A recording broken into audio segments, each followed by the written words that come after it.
we're going to talk about something that really is the foundation for what we need to understand. It's called the warrior mindset. The warrior mindset is something that really strikes at the heart of unique heroes. These unique influencers, these world changers that are different from everybody else. Something makes them unique, and their foundation is built in the granite of this warrior mindset. So what is that mindset? The mindset is fuel for the heart. We've got to get it in our heart because the heart sets the foundation for a sustainable mindset. We've got this in your notes because I want you to catch this. It's super important, but I want you to really understand the nuances of this mindset because we need to understand the mind is separate from the brain. Do we know that? And the mind can be full of anything. Think about that for a moment. The mind is like this 55-gallon drum that has an empty top that's always having stuff put in there over and over again all day long. You see, the mind has no lid. And I want you to grasp that for a moment, ladies and gentlemen. The mind has no lid. That means we can't just put stuff in there at once and seal it up and think that's always done. It's open all the time. And the mind actually feeds into the brain. Because this 55-gallon drum that I'm using as an illustration for the mind, it has holes in the bottom of that barrel. And it's draining straight into your brain, into creating this chemical production. So what goes in the mind, which is again separate from the brain, fills the mind up, fills the brain up, and it always brings about a response. Now, we've got to always pay attention to what's being put into our 55-gallon drum, don't we? That thing called the mind. We have to really ensure that that thing's being filled up all the time, because if it's not being filled up all the time with good things, bad things are going to come in. We can use Mark Pittman's story for that. If we're not filling it up with hope, we're filling it up because the world's going to give you no hope. Does everybody understand that? If we're not filling it up with love, it will be filled up with hate. If we don't fill it up with good on our own, it's going to be filled up with evil. So we need to understand the difference between the mind and the brain. The warrior mindset is the key. So don't forget your message notes. You can take notes about what is a warrior. What in the heck is a warrior? We see these people, we hear about these extraordinary human beings that do these great things, that shake the world up, that bring about change in cultures and whole paradigm shift in the way we think about things. Who are these people and what do they do? A warrior is a leader. Leaders lead. Sounds like a novel statement. But leaders step up and lead. They're the first ones that step in the door. They're the first ones that go down a path. They're the first ones that grab a machete and begin to blaze a trail. They will walk through the navigation of a difficult trail through the mountains, and they'll blaze it first because someone has to. And they learn this trait of leadership by first seeing what other leaders have done. Leaders inspire leaders to become leaders. They're not afraid to go out there and blaze this trail and stand all by themselves for principles, morals, and ethics, and even people's rights. So a warrior is also a fighter. Man, they fight. They don't back down for anything. Losing is not an option. They're not afraid to stand the ground. They're not afraid to plant their feet firmly on principles and not be moved. Even when they're challenged, get this, they fight through the fear. Yes, they have fear. How many knew that? And they fight through intimidation, and they fight through not being popular. That's a big one. Because all these things challenge them, and they push back against them, trying to get them to move. A warrior is also a winner. As we stated, losing is not an option because it's not a thought. hear us clearly. Losing is not an option because it's not a thought. They focus more on the goal and the mission than they do losing. And that's why losing doesn't become upon them because it's not expected. They expect to win. Their eyes are so fixed on that finish line, they don't get distracted by any competition because the only person they compete with is the mission. That's it. They're not distracted by people around them. They don't get thrown off course by shiny balls. They unequivocally, without a doubt, expect to win because they realize that a focus on losing will only get them sidetracked. Here's what I mean. Oh, you know how it is? I'm simply a human. I'm going to make mistakes. That is focused on losing rather than saying, I get up every day and I expect to win. I don't plan on failing at all, not one time. If we would set our minds right there, we too would become a perennial winner. A warrior is also an influencer. Man, they change the world, don't they? They bust cultures wide open. They shake the earth with different things that they bring to the table. They create a splash wherever they go. Sometimes some would say an influencer is quite polarizing. They lead people to look intensely at their own selves, searching for ways to become better people. It doesn't bother me too much. It used to when Dr. Michele and I show up at an event and someone would call us health freaks. You guys are radical. Oh, you're here. Maybe I shouldn't eat this. And they say all that before saying hello, you know. And we respond by, how's your family, you know. See, the influencer's presence and their mission becomes contagious. It becomes infectious. That's why we're all here, man, because we want to do something better. So who are these people? These incredible humans of hope. We're going to give you two examples tonight. The first one, Dr. Martin Luther King Jr. changed the world because he had a dream, he had a vision. Check out this video. So even though we face the difficulties of today and tomorrow, I still have a dream. Yes. It is a dream deeply rooted in the American dream. Yes. I have a dream that one day this nation will rise up and live out the true meaning of its creed. We hold these truths to be self-evident, that all men are created equal.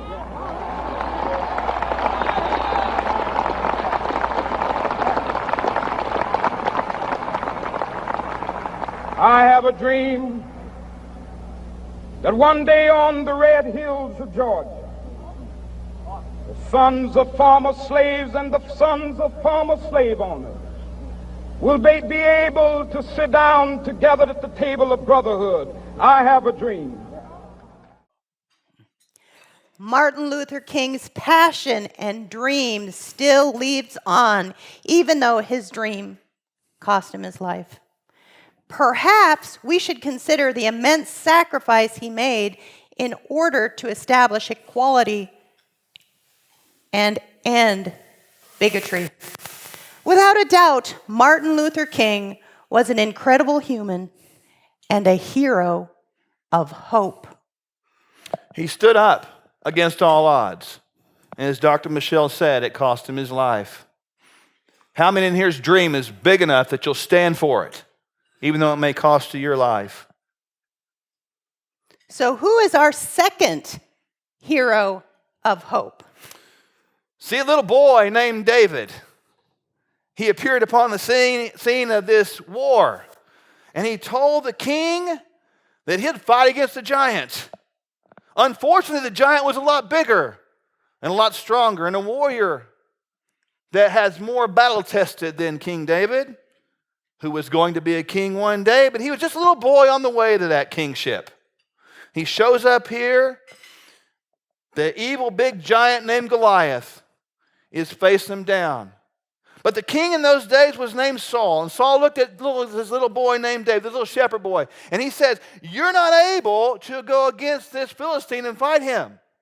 There's no way, because you're only a young man. And you only have been a warrior since your youth. And David, despite these pleas to don't go out there and fight, he insisted. And the king said, okay, I'll even give you my own armor. David puts them on. They don't fit very well. And he finally says, I can't go in these because I'm not used to them. So he took them off. He took his staff from his hand and he chose 5 small stones from the stream and he put them in a pouch. And he put them in his little shepherd's bag. And he put a sling in his hand and he approached this big giant. Check it out. And the Philistine, this big giant named Goliath, with his shield bearer right in front of him, kept coming closer to David. He looked David over. Can you imagine the conversation that Goliath had with his shield bearer? Who's this little punk? I can't believe he's coming out here. Is this some kind of a joke? This is a little boy. Though he's kind of a handsome little boy, I hate to kill him, but I'm going to have to teach these people a lesson. So the giant said to David, am I a dog that you come at me with your sticks? The Philistine cursed David. Not going to repeat what he said. He said, come here, little boy, and I'll give your flesh to the birds and the wild animals. Pretty serious. This little boy, not willing to back down from anything, said back to the big giant, you come against me with a sword and a javelin, but I come against you in the name of the Lord Almighty, the God of the armies of Israel, whom you have defied. This day, and this is the little boy talking, the Lord will deliver you into my hands, and I'll strike you down and cut off your head. Well, that time the giant's probably a little bit scared. Not. This very day, I'm going to give the carcasses of not just you, but all of your army to the birds and the wild animals. And the whole world will know that there is a God in Israel.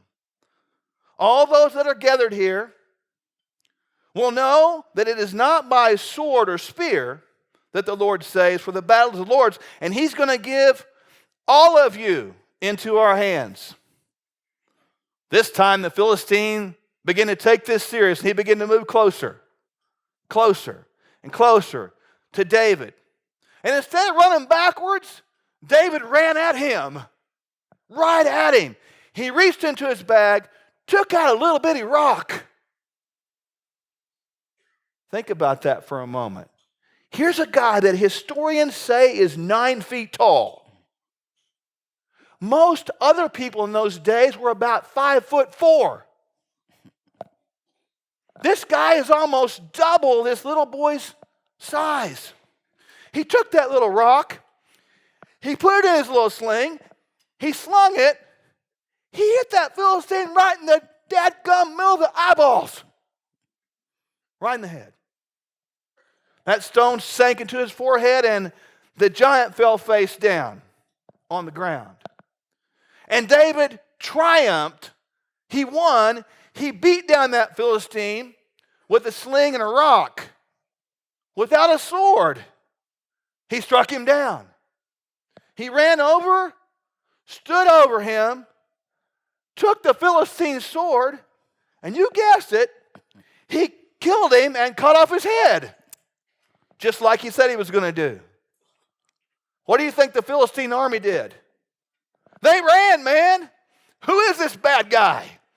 He must be a UFC champion of the future. They ran. Interestingly enough, David, being a unique hero, taking a rock to a sword fight, a little bit nutty, but it worked out. But even though he was a hero like that, what happened to him later was shocking, because the same king that he just saved his backside from getting killed, later on began to chase him around to try to kill him because they were jealous of him. You see, being a leader will create jealousy, and people will try to attack you behind their back. So you've got to be prepared for that. And there's some unique traits, if you dive right down to it, of these unique human beings, these world changers, these heroes. What are these traits? They challenge the status quo, even if they're by themselves, all alone. They don't get afraid when they're all alone. They stand up against anything. They're unafraid of challenges. It is better to stand alone than stand in the wrong. And I learned a long time ago this powerful lesson. If you have the guts to stand up, you better have the skin to back it up, because you're going to get some stuff thrown at you. But you've got to be willing to stand up there alone because you know it's right.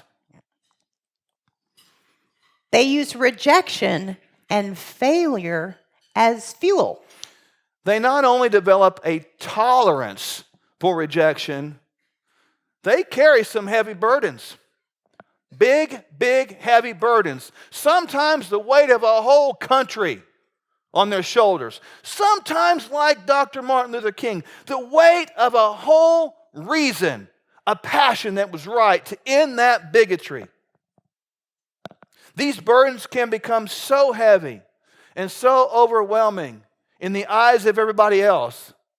One would question, how do these people do this?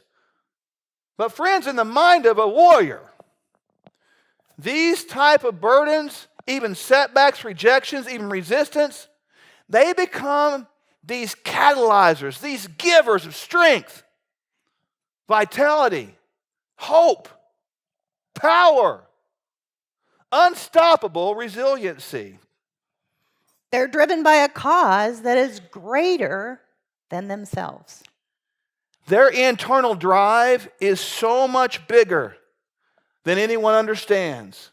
It's unsurpassed. Their motor's always running. They have higher octane engines. They're driven by a divine direction, coupled with supernatural horsepower. Nothing phases them. Inside, they may be feeling some fear and anxiety, but outside, they drive on. Even when others around them are saying, no, no, no, don't go, go. But in them, the answer is always yes. The answer is always green, I'm going.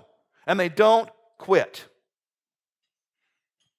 They inspire others with unshakable courage. Their courage, get this, their courage win, lose, live, or die, all of those things is present. We can see it. It's observable. We feel it. And it's real. We can't deny it. It's right in front of us. The stories we shared with you are real. And these people absolutely are willing to die for a cause if need be. That's how you know you have a reason to live, if you've got something to die for.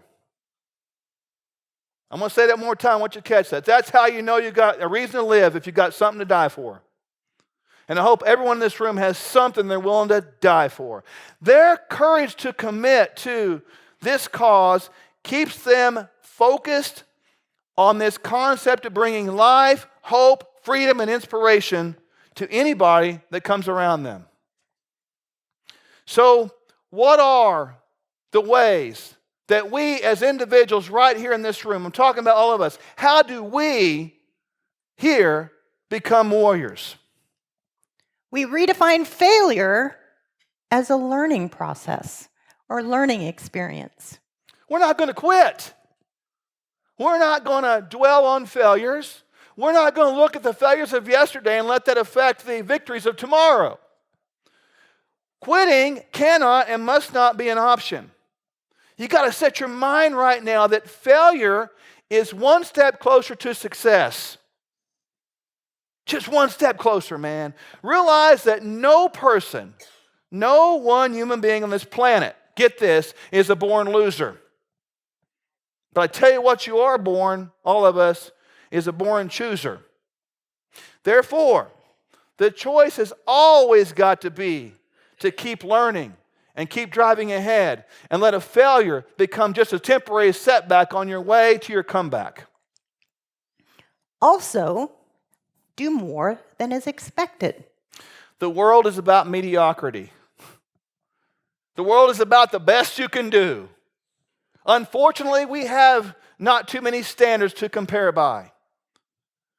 But we got to be willing to go beyond the norm and do things greater than is expected from anyone else. Others are going to tell you no. Prepare.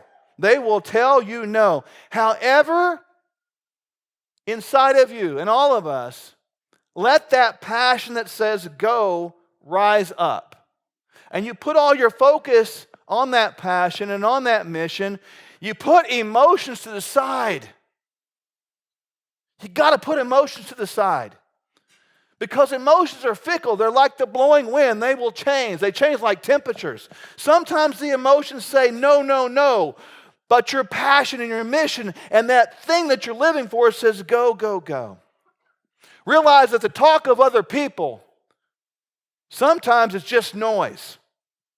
Sometimes you're going to have people chattering in your ear to say, don't do that. Stop. Are you an idiot? You only got a rock. Are you a fool? These people in this country will kill you for standing up for a cause like that. There's always more we can do. Never allow anybody, any person, any time to discourage you or disempower you, ever. Allow mentors to make you stronger. Don't be afraid to let somebody push you. Everybody needs a mentor. Everybody needs a coach. Everybody needs a helper. Find people around you that do better at what you want to do better and bring them around you. That's not a threat to you. That's a help to you. And let other leaders become around you to grow you into a leader beyond them. Any leader will tell you they want to grow up leaders that are bigger and better than them. And the leaders that we talked about tonight, they inspire all of us to be better people. That's how you know they're leaders. And sometimes to be a leader like this, you have to be willing to get a little bit of nudge, man. Somebody's got to be willing to push you and inspire you to go forward a little bit harder. You learn from others' experience and lean on them if you wish to glean the most from them. Inspire others with limitless thinking. Don't let limits limit you. You got to allow this limitless thinking to become contagious because it will fire up people. If people realize that the boundaries are not really boundaries, we step up and believe we can do something better. It is said that you're only limited by your own self-belief, and I believe that's indeed true. However, we're becoming increasingly aware in this world that is bent on mediocrity that is indeed the norm. This is the best we can expect. This is what it's supposed to be. And this is life. But it's not life. Listen to Mark Pittman's story. He was living but not living. People say, I guess this is all there is. Oh, well. Life is just supposed to be terrible, and then you die. And this world in its current state, the way it is right now, I hope we know, ladies and gentlemen, creates these barriers in our thinking. It creates barriers that we don't think we can do better. But never, never, never, never limit thinking. Never stay in a box. You get stuck in that box. A box is like a jail, man. Get out of the jail and make a new box. We can all get stuck. And the concept of not believing we can be that thing, that we can be that warrior. We can all get affected by people's intimidation, or our own culture's intimidation, or our own things that we do, we've always done, that create this paradigm that we don't think we can break. We always have more. We always need to give more. There's always more in your tank. Sometimes you don't need to be looking ahead. You just need to go. And sometimes you need to get that sense of unbelief out. Just like Brock said, and when he started, are we able to do that? Many times we translate that to what we do. Am I able to do that? And the answer is yes. We all need to drive a little bit harder. A little bit harder. Just like other leaders, we have a passion and a dream too. Yes, we have a dream that warriors will be birthed at an astronomical rate, that they will arise in every nation, in every state, city, in every business, and in families, that these individuals will grow mightily to lead without fear and with ultimate courage, that they will influence things and people for the right instead of the wrong, using their gifts to bring about good instead of evil. We have a dream that people will become generous in hope and in love and become hope dealers and love givers, that these people will be unafraid to stand and unafraid to speak and unafraid to step up, even in the face of insurmountable odds. Yes, we do have that dream, that people from all around the world, whether black, yellow, red, or white, will meet evil with love, hate with generosity, disrespect with unity. That these people will all learn to listen twice as much as speaking, which matches our biological creation of having 2 ears and 1 mouth. That these people their words would be seasoned with spices of life and joy and peace. We have this dream that people will begin to treasure and care for the human body with the value defined by the uniqueness of the hands from which it was created. That persons will eliminate excuses and dismiss "I can't." That people will embrace life and live it with the intent of highest quality, rather than simply an avoidance of dying. That individuals will stand firm in commitment and unwavering in discipline. We have a dream that hospitals will struggle to fill beds because people are so healthy. That pharmacies will be infrequently visited because of the less use of unnecessary medications. That minor emergency centers will quit popping up on every corner. They will instead be boarded up because people are well. That medical education institutions will embrace healing once again, rather than being a pawn in a game of drug dispensing.